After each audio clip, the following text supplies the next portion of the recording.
How to change the language in Google Chrome browser. In this quick tutorial, I will show you a step-by-step process so you can do it. First, open your Chrome browser. Then at the top right corner, you will see the three-dot menu. Just click on it.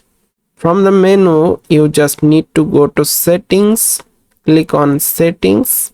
Here at the top, you will see the search bar. Now search language. After searching, here is the result come in front of you. Just click on Add Languages.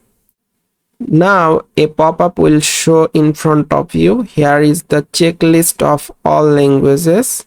From the list, select the language you want to add. I just want to add Bangla. Now I will just select Bangla and click on Add.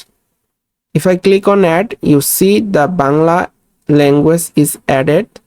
Now click on three-dot option and select Display Chrome in this language.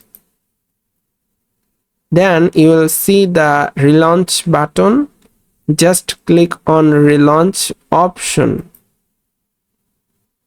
If you click on relaunch option, you see the language is changed and it shows Bangla language. So by following this easy step-by-step process, you can change your Google Chrome browser language. If you found this video helpful, please like, comment and share, and don't forget to subscribe. Thanks for watching. See you in the next video.